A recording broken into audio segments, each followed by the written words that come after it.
بسم اللہ الرحمن الرحیم۔ السلام علیکم۔ واقعہ معراج اللہ تعالیٰ کی قدرت کی نشانیوں میں سے ایک نشانی ہے۔ حکم ربی ہوا، اے جبرائیل اپنے ساتھ 70,000 فرشتے لے جاؤ۔ حکم الہی سن کر حضرت جبرائیل علیہ السلام سواری لینے جنت میں جاتے ہیں، اور آپ نے ایسی سواری کا انتخاب کیا جو آج تک کسی شہنشاہ کو بھی میسر نہ ہوئی ہوگی۔ میسر ہونا تو دور کی بات ہے، دیکھی تک نہ ہوگی۔ اس سواری کا نام براق ہے۔ تفسیر روح البیان میں ہے کہ نبی کریم صلی اللہ علیہ وآلہ وسلم سے پہلے براق پر کوئی سوار نہیں ہوا۔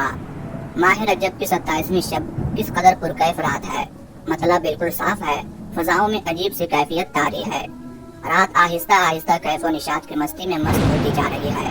ستارے پوری آب و تاب کے ساتھ جھلملا رہے ہیں۔ پوری دنیا پر سکوت و خاموشی کا عالم طاری ہے۔ نصف شب گزرنے کو ہے کہ یکایک آسمانی دنیا کا دروازہ کھلتا ہے۔ انوار و تجلیات کے جلوے سمیٹے حضرت جبرائیل علیہ السلام نورانی مخلوق کے جھرمٹ میں جنتی براق لیے آسمان کی بلندیوں سے اتر کر حضرت ام ہانی رضی اللہ تعالی عنہا کے گھر تشریف لاتے ہیں، جہاں ماہ نبوت حضرت محمد صلی اللہ علیہ وآلہ وسلم محو خواب ہیں۔ آنکھیں بند کیے، دل بیدار لیے آرام فرما رہے ہیں۔ حضرت جبرائیل علیہ السلام ہاتھ باندھ کر کھڑے ہیں اور سوچ رہے ہیں کہ اگر آواز دے کر جگایا گیا تو بے ادبی ہو جائے گی۔ فکر مند ہے کہ معراج کے دولہا کو کیسے بیدار کیا جائے۔ اسی وقت حکم ربی ہوتا ہے، اے جبرائیل میرے محبوب کے قدموں کو چوم لے تاکہ تیرے لبوں کی ٹھنڈک سے میرے محبوب کی آنکھ کھل جائے۔ اسی دن کے واسطے میں نے تجھے کافور سے پیدا کیا تھا۔ حکم سنتے ہی حضرت جبرائیل علیہ السلام آگے بڑھے اور اپنے کافوری ہونٹ محبوب رب العالمین حضرت محمد صلی اللہ علیہ وآلہ وسلم کے پائے ناز سے مس کر دیے۔ یہ منظر بھی کس قدر حسین ہوگا جب حضرت جبرائیل علیہ السلام نے فخر کائنات حضرت محمد صلی اللہ علیہ وآلہ وسلم کے قدموں کو بوسہ دیا۔ حضرت جبرائیل امین علیہ السلام کے ہونٹوں کی ٹھنڈک پا کر حضور صلی اللہ علیہ وآلہ وسلم بیدار ہوتے ہیں اور دریافت کرتے ہیں، اے جبرائیل کیسے آنا ہوا؟ عرض کرتے ہیں، یا رسول اللہ صلی اللہ علیہ وآلہ وسلم خدائے بزرگ و برتر کی طرف سے بلاوے کا پروانہ لے کر حاضر ہوا ہوں۔ یا رسول اللہ صلی اللہ علیہ وآلہ وسلم اللہ تعالیٰ آپ کی ملاقات کا مشتاق ہے۔ حضور صلی اللہ علیہ وآلہ وسلم تشریف لے چلیے۔ زمین سے لے کر آسمانوں تک ساری گزرگاہوں پر مشتاق دید کا ہجوم ہاتھ باندھے کھڑا ہے۔ چنانچہ آپ نے سفر کی تیاری شروع کی۔ اس موقع پر حضرت جبرائیل علیہ السلام نے آپ کا سینہ مبارک چاک کیا اور دل کو دھویا۔ حضور صلی اللہ علیہ وآلہ وسلم کا ارشاد گرامی ہے کہ میرے پاس ایک آنے والا آیا اور اس نے میرا سینہ چاک کیا۔ سینہ چاک کرنے کے بعد میرا دل نکالا، پھر میرے پاس سونے کا ایک تشت لایا گیا جو ایمان و حکمت سے لبریز تھا۔ اس کے بعد میرے دل کو دھویا گیا، پھر وہ ایمان و حکمت سے لبریز ہو گیا۔ اس قلب کو سینہ اقدس میں اس کی جگہ پر رکھ دیا گیا۔ سینہ اقدس کا شک کیے جانے میں کئی حکمتیں ہیں، جن میں ایک حکمت یہ ہے کہ قلب اطہر میں ایسی قوت قدسیہ شامل ہو جائے جس سے آسمانوں پر تشریف لے جانے اور عالم سماوات کا مشاہدہ کرنے، بالخصوص دیدار الہی کرنے میں کوئی دقت اور دشواری پیش نہ آئے۔ پھر آپ صلی اللہ علیہ وآلہ وسلم کے سر انور پر امامہ باندھا گیا۔ حضرت جبرائیل علیہ السلام نے سرور کونین صلی اللہ علیہ وآلہ وسلم کو نور کی ایک چادر پہنائی، زمرد کی نالین مبارک پاؤں میں سے تن فرمائی، یاقوت کا کمر بند باندھا۔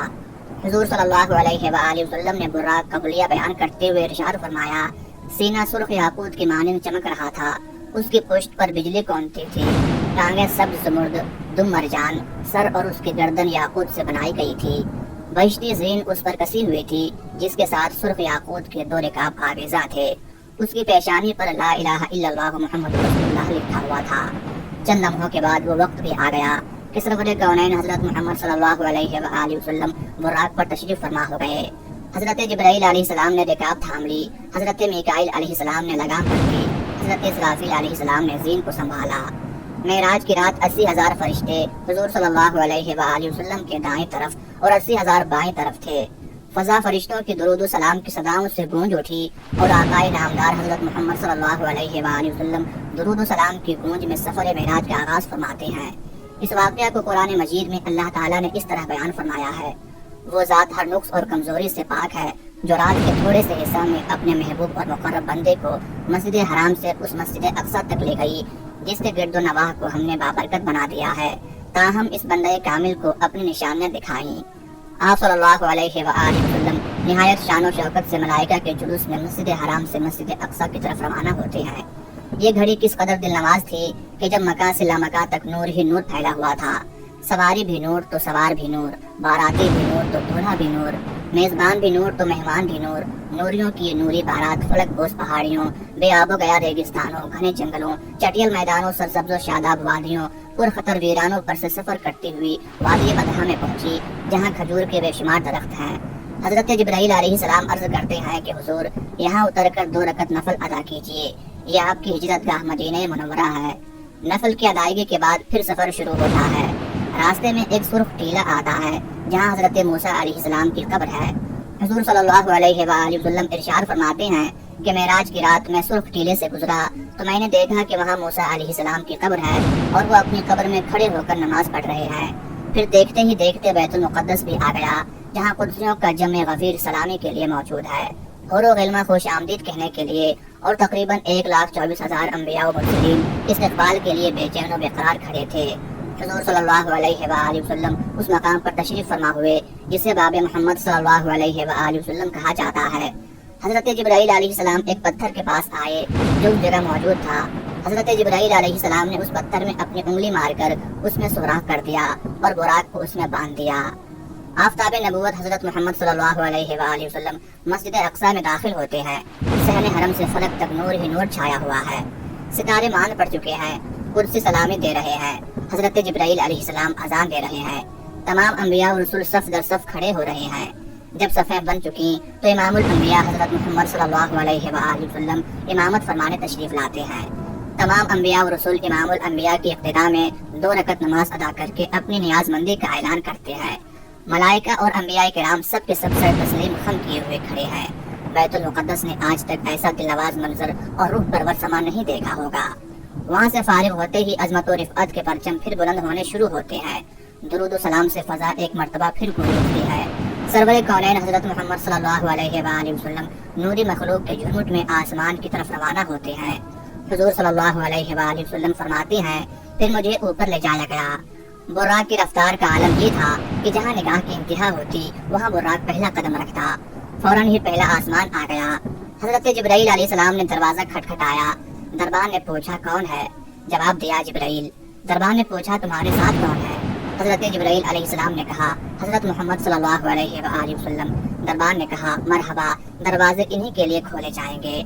چنانچہ دروازہ کھول دیا گیا۔ آسمان اول پر حضرت آدم علیہ السلام نے حضور سرور کونین صلی اللہ علیہ وآلہ وسلم کو خوش آمدید کہا۔ دوسرے آسمان پر پہنچے تو حضرت عیسیٰ علیہ السلام اور حضرت یحییٰ علیہ السلام نے حضور صلی اللہ علیہ وآلہ وسلم کو خوش آمدید کہا۔ تیسرے آسمان پر حضرت یوسف علیہ السلام نے، چوتھے آسمان پر حضرت ادریس علیہ السلام نے، پانچویں آسمان پر حضرت ہارون علیہ السلام نے، چھٹے آسمان پر حضرت موسیٰ علیہ السلام نے، اور ساتویں آسمان پر حضرت ابراہیم علیہ السلام نے سرور کونین حضرت محمد صلی اللہ علیہ وآلہ وسلم کا استقبال کیا اور خوش آمدید کہا۔ پھر آپ صلی اللہ علیہ وآلہ وسلم کو جنت کی سیر کرائی گئی۔ پھر آپ صلی اللہ علیہ وآلہ وسلم اس مقام پر پہنچے جہاں قلم قدرت کے چلنے کی آواز سنائی دیتی تھی۔ اس کے بعد پھر آپ صلی اللہ علیہ وآلہ وسلم سدرۃ المنتہا تک پہنچے۔ سدرہ وہ مقام ہے جہاں مخلوق کے علوم کی انتہا ہے۔ فرشتوں نے اذن طلب کیا کہ اللہ تیرے محبوب صلی اللہ علیہ وآلہ وسلم تشریف لا رہے ہیں، ان کے دیدار کی ہمیں اجازت عطا فرما۔ اللہ تعالیٰ نے حکم دیا کہ تمام فرشتے سدرۃ المنتہا پر جمع ہو جائیں اور جب میرے محبوب کی سواری آئے تو سب زیارت کر لیں۔ چنانچہ ملائکہ سدرہ پر جمع ہو گئے اور جمال محمد صلی اللہ علیہ وآلہ وسلم کو دیکھنے کے لیے سدرہ کو ڈھانک لیا۔ اس مقام پر حضرت جبرائیل علیہ السلام رک گئے اور عرض کرنے لگے یا رسول اللہ صلی اللہ علیہ وآلہ وسلم، ہم سب کے لیے ایک جگہ مقرر ہے، اب اگر میں ایک بار بھی آگے بڑھوں گا تو اللہ تعالیٰ کے انوار و تجلیات میرے پروں کو جلا کر رکھ دیں گے، یہ میرے مقام کی انتہا ہے۔ سبحان اللہ۔ حضور صلی اللہ علیہ وآلہ وسلم کی رفعت و عظمت کا اندازہ لگائیے کہ جہاں شہباز سدرہ کے بازو تھک جائیں اور روح الامین کی حد ختم ہو جائے وہاں حضور صلی اللہ علیہ وآلہ وسلم کی پرواز شروع ہوتی ہے۔ اس موقع پر حضور صلی اللہ علیہ وآلہ وسلم ارشاد فرماتے ہیں اے جبرائیل کوئی حاجت ہو تو بتاؤ۔ حضرت جبرائیل علیہ السلام نے عرض کی حضور یہ مانگتا ہوں کہ قیامت کے دن پرصراط پر آپ کی امت کے لیے بازو پھیلا سکوں تاکہ حضور صلی اللہ علیہ وآلہ وسلم کا ایک ایک غلام آسانی کے ساتھ پرصراط سے گزر جائے۔ نبی کریم صلی اللہ علیہ وآلہ وسلم جبرائیل امین کو چھوڑ کر تنہا انوار و تجلیات کی منازل طے کرتے گئے۔ مواہب الدنیا میں ہے کہ جب حضور صلی اللہ علیہ وآلہ وسلم عرش کے قریب پہنچے تو آگے حجابات ہی حجابات تھے، تمام پردے اٹھا دیے گئے۔ اس واقعہ کو قرآن مجید اس طرح بیان فرماتا ہے فاستوى وهو بالافق الاعلی، پھر اس جلوہ حسن نے اپنے ظہور کا ارادہ فرمایا اور وہ محمد صلی اللہ علیہ وآلہ وسلم شب معراج عالم مکان کے سب سے اونچے کنارے پر تھے، یعنی عالم خلق کی انتہا پر تھے۔ پھر وہ مبارک گھڑی بھی آ گئی کہ پیغمبر اسلام حضرت محمد صلی اللہ علیہ وآلہ وسلم حریم الہی میں پہنچے اور اپنے سر کی آنکھوں سے عین عالم بیداری میں اللہ تعالیٰ کی زیارت کی۔ قرآن مجید محبوب و محب کی اس ملاقات کا منظر ان دلکش الفاظ میں یوں بیان کرتا ہے: ثم دنا فتدلی فکان قاب قوسین او ادنا۔ پھر وہ رب العزت اپنے محبوب صلی اللہ علیہ وآلہ وسلم سے قریب ہوا، پھر اور زیادہ قریب ہو گیا۔ پھر جلوہ حق اور محبوب صلی اللہ علیہ وآلہ وسلم میں صرف 2 کمانوں کی مقدار فاصلہ رہ گیا، یا انتہائی قرب میں اس سے بھی کم ہو گیا۔ جب نبی کریم صلی اللہ علیہ وآلہ وسلم بارگاہ الہی میں پہنچے تو ارشاد فرمایا: فَأَوْحَىٰ إِلَىٰ عَبْدِهِ مَا أَوْحَىٰ۔ اس خاص مقام قرب و وصال پر اس اللہ نے اپنے بندے کی طرف وحی فرمائی جو بھی وحی فرمائی۔ حضرت امام جعفر صادق رضی اللہ تعالی عنہ فرماتے ہیں کہ یہ وحی اللہ تعالیٰ نے براہ راست اپنے محبوب کو ارشاد فرمائی، درمیان میں کوئی وسیلہ نہ تھا۔ پھر راز و نیاز کی گفتگو ہوئی، اسرار و رموز سے آگاہی فرمائی، جسے اللہ تعالیٰ نے تمام مخلوق سے پوشیدہ رکھا۔ اس گفتگو کا علم اللہ تعالیٰ اور حضور صلی اللہ علیہ وآلہ وسلم ہی کو ہے۔ اللہ تعالیٰ قرآن مجید میں ارشاد فرماتا ہے: مَا كَذَبَ الْفُؤَادُ مَا رَأَىٰ۔ ان کے دل نے اس کے خلاف نہیں جانا جو ان کی آنکھوں نے دیکھا۔ اس آیت مبارکہ میں نبی کریم صلی اللہ علیہ وآلہ وسلم کے قلب انور کی عظمت کا بیان ہے کہ شب معراج آپ صلی اللہ علیہ وآلہ وسلم کی مقدس آنکھوں نے انوار و تجلیات پر برکات الہی دیکھے، حتیٰ کہ اللہ تعالیٰ کے دیدار پر انوار سے مشرف ہوئے تو آنکھ نے جو دیکھا دل نے اس کی تصدیق کی، یعنی آنکھ سے دیکھا اور دل نے گواہی دی، اور اس دیکھنے میں شک و تردد اور وہم نے راہ نہ پائی۔ اللہ تعالیٰ قرآن مجید میں اپنے محبوب صلی اللہ علیہ وآلہ وسلم کی آنکھوں کا ذکر فرماتا ہے: ما زاغ البصر وما طغى۔ ان کی آنکھ نہ کسی اور طرف مائل ہوئی اور نہ حد سے بڑھی، جس کو تکنا تھا اسی پر جمی رہی۔ اس آیت کریمہ میں نبی کریم صلی اللہ علیہ وآلہ وسلم کی مقدس آنکھوں کا ذکر ہے کہ جب آپ صلی اللہ علیہ وآلہ وسلم شب معراج کی رات اس مقام پر پہنچے جہاں سب کی عقلیں دنگ رہ جاتی ہیں، وہاں آپ صلی اللہ علیہ وآلہ وسلم دیدار الہی سے مشرف ہوئے، تو اس موقع پر آپ صلی اللہ علیہ وآلہ وسلم نے دائیں بائیں کہیں بھی نہیں دیکھا، نہ آپ کی آنکھیں بہکیں بلکہ خالق کائنات کے جلووں میں گم تھی۔ واقعہ معراج کا ذکر کرتے ہوئے اللہ تعالیٰ قرآن مجید میں مزید ارشاد فرماتا ہے: لقد رأى من آیات ربہ الکبریٰ۔ بے شک انہوں نے معراج کی شب اپنے رب کی بڑی نشانیاں دیکھیں۔ اس آیت مقدسہ میں بتایا گیا ہے کہ معراج کی رات حضور صلی اللہ علیہ وآلہ وسلم کی مقدس آنکھوں نے اللہ تعالیٰ کی بڑی بڑی نشانیاں، ملک و ملکوت کے عجائب کو ملاحظہ فرمایا، اور تمام معلومات غیبیہ کا آپ صلی اللہ علیہ وآلہ وسلم کو علم حاصل ہو گیا۔ نبی کریم صلی اللہ علیہ وآلہ وسلم کو شب معراج اللہ تعالیٰ نے 3 تحفے عطا فرمائے۔ پہلا سورہ بقرہ کی آخری 3 آیتیں جن میں اسلامی عقائد، ایمان کی تکمیل اور مصیبتوں کے ختم ہونے کی خوشخبری دی گئی ہے۔ دوسرا تحفہ یہ دیا گیا کہ امت محمدیہ صلی اللہ علیہ وآلہ وسلم میں جو شرک نہ کرے گا وہ ضرور بخشا جائے گا۔ تیسرا تحفہ یہ کہ امت پر 50 نمازیں فرض ہوں گی۔ اللہ تعالیٰ کی طرف سے ان تینوں انعامات و تحائف کو لے کر اور جلوہ الہی سے سرفراز ہو کر عرش، کرسی، لوح و قلم، جنت و دوزخ، عجائب و غرائب، اسرار و رموز کی بڑی بڑی نشانیوں کا مشاہدہ فرمانے کے بعد جب پیارے نبی حضرت محمد مصطفیٰ صلی اللہ علیہ وآلہ وسلم واپسی کے لیے روانہ ہوئے تو چھٹے آسمان پر حضرت موسیٰ علیہ السلام نے دریافت کیا کیا عطا ہوا۔ حضور صلی اللہ علیہ وآلہ وسلم نے امت پر 50 نمازوں کی فرضیت کا ذکر فرمایا۔ حضرت موسیٰ علیہ السلام نے کہا: اے اللہ کے نبی، میں نے اپنی قوم بنی اسرائیل پر خوب تجربہ کیا ہے، آپ کی امت یہ بار نہ اٹھا سکے گی، آپ واپس جائیے اور نماز میں کمی کرائیے۔ رسول اللہ صلی اللہ علیہ وآلہ وسلم پھر تشریف لے گئے اور 10 نمازیں کم کرا لیں۔ پھر ملاقات ہوئی اور موسیٰ علیہ السلام نے پھر کم کرانے کے لیے کہا۔ حضور صلی اللہ علیہ وآلہ وسلم پھر بارگاہ الہی میں پہنچے، 10 نمازیں کم کرا لیں۔ حضرت موسیٰ علیہ السلام کے مشوروں سے بار بار مہمان عرش نے بارگاہ رب العرش میں نماز میں کمی کی التجا کی، کم ہوتے ہوتے 5 وقت کی نماز رہ گئی۔ اس موقع پر اللہ تعالیٰ نے ارشاد فرمایا: اے محبوب، ہم اپنی بات بدلتے نہیں، اگرچہ نمازیں تعداد میں 5 وقت کی ہیں مگر ان کا ثواب 10 گنا دیا جائے گا۔ میں آپ کی امت کو 5 وقت کی نماز پر 50 وقت کی نمازوں کا ثواب دوں گا۔ تفسیر ابن کثیر میں ہے کہ حضور صلی اللہ علیہ وآلہ وسلم براق پر سوار ہوئے اور رات کی تاریکی میں مکہ معظمہ واپس تشریف لائے۔ اس واقعہ میں اللہ تعالیٰ کی قدرت کی بڑی بڑی نشانیاں موجود ہیں۔ یہ ساری کائنات جو کہ کارخانہ قدرت ہے اور اس کارخانہ عالم کا مالک حقیقی اللہ تعالیٰ ہے، جب اللہ تعالیٰ نے اپنے محبوب پیغمبر کو اپنی قدرت کی نشانیاں دکھانے کے لیے بلوایا تو اس میں کتنا وقت لگا اس کا اندازہ ہم نہیں لگا سکتے۔ اللہ تعالیٰ جو ہر شے پر قدرت رکھنے والا ہے، اس رب کائنات نے اس کارخانہ عالم کو یکدم بند کر دیا، سوائے اپنے محبوب صلی اللہ علیہ وآلہ وسلم اور ان چیزوں کے جنہیں حضور صلی اللہ علیہ وآلہ وسلم نے متحرک پایا۔ باقی تمام کائنات کو ٹھہرا دیا، چاند اپنی جگہ ٹھہر گیا، سورج اپنی جگہ رک گیا، حرارت اور ٹھنڈک اپنی جگہ ٹھہر گئی، حضور صلی اللہ علیہ وآلہ وسلم کے بستر مبارک کی حرارت اپنی جگہ قائم رہی، حجرہ مبارک کی زنجیر ہلتے ہوئے جس جگہ پہنچی تھی وہیں رک گئی، جو سویا تھا سوتا رہ گیا، جو بیٹھا تھا بیٹھا رہ گیا، غرض یہ کہ زمانے کی حرکت بند ہو گئی۔ جب نبی کریم صلی اللہ علیہ وآلہ وسلم راتوں رات ایک طویل سفر کر کے زمین پر تشریف لائے تو کارخانہ عالم بحکم الہی پھر چلنے لگا، ہر شے از سر نو مراحل کو طے کرنے لگی، چاند سورج اپنی منازل طے کرنے لگے، حرارت و ٹھنڈک اپنے درجات طے کرنے لگی، غرض یہ کہ جو چیزیں سکون میں آ گئی تھیں مائل بحرکت ہونے لگیں، بستر مبارک کی حرارت اپنے درجات طے کرنے لگی، حجرہ مبارک کی زنجیر ہلنے لگی، کائنات میں نہ کوئی تغیر آیا اور نہ ہی کسی کو احساس تک ہوا۔ نبی کریم صلی اللہ علیہ وآلہ وسلم نے صبح ہوتے ہی اس واقعہ کا ذکر اپنی چچازاد بہن ام ہانی رضی اللہ تعالی عنہ سے فرمایا۔ انہوں نے عرض کی قریش سے اس کا تذکرہ نہ کیا جائے، لوگ انکار کریں گے۔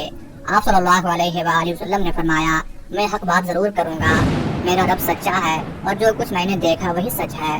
صبح ہوئی تو آپ صلی اللہ علیہ وآلہ وسلم خانہ کعبہ میں تشریف لائے۔ خانہ کعبہ کے آس پاس قریش کے بڑے بڑے رؤوسا جمع تھے۔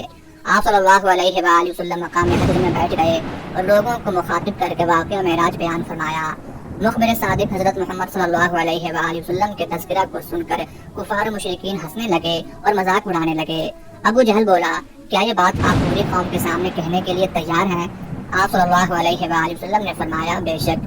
ابو جہل نے کفار مکہ کو بلایا اور جب تمام قبائل جمع ہو گئے تو حضور صلی اللہ علیہ وآلہ وسلم نے سارا واقعہ بیان فرمایا۔ کفار واقعہ سن کر تالیاں بجانے لگے اور اللہ تعالیٰ کے محبوب کا مذاق اڑانے لگے۔ ان قبائل میں شام کے تاجر بھی تھے، انہوں نے بیت المقدس کو کئی بار دیکھا تھا۔ انہوں نے حضور صلی اللہ علیہ وآلہ وسلم سے کہا ہمیں معلوم ہے کہ آپ آج تک بیت المقدس نہیں گئے، بتائیے اس کے ستون اور دروازے کتنے ہیں؟ حضور صلی اللہ علیہ وآلہ وسلم ارشاد فرماتے ہیں کہ یکایک بیت المقدس کی پوری عمارت میرے سامنے آ گئی، وہ جو سوال کرتے میں جواب دیتا جاتا تھا، مگر پھر بھی انہوں نے اس واقعہ کو سچا نہ مانا۔ جب نبی کریم صلی اللہ علیہ وآلہ وسلم مسجد اقصی کے بارے میں جواب دے چکے تو کفار مکہ حیران ہو کر کہنے لگے مسجد اقصی کا نقشہ تو آپ نے ٹھیک ٹھیک بتا دیا، لیکن ذرا یہ بتائیے کہ مسجد اقصی جاتے یا آتے ہوئے ہمارا قافلہ آپ کو راستے میں ملا ہے یا نہیں؟ حضور صلی اللہ علیہ وآلہ وسلم نے ارشاد فرمایا کہ ایک قافلہ مقام روحہ پر گزرا، ان کا ایک اونٹ گم ہو گیا تھا، وہ لوگ اسے تلاش کر رہے تھے۔ انہوں نے کہا ہاں ٹھیک ہے، یہ بہت بڑی نشانی ہے۔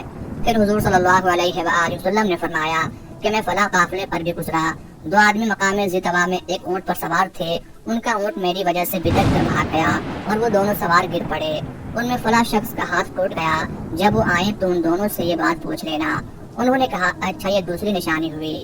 اہل ایمان نے اس واقعے کی سچائی کو دل سے مانا اور اس کی تصدیق کی، مگر ابو جہل حضرت ابو بکر صدیق رضی اللہ تعالی عنہ کے پاس دوڑا گیا اور کہنے لگا اے ابو بکر تو نے سنا کہ محمد صلی اللہ علیہ وآلہ وسلم کیا کہتے ہیں؟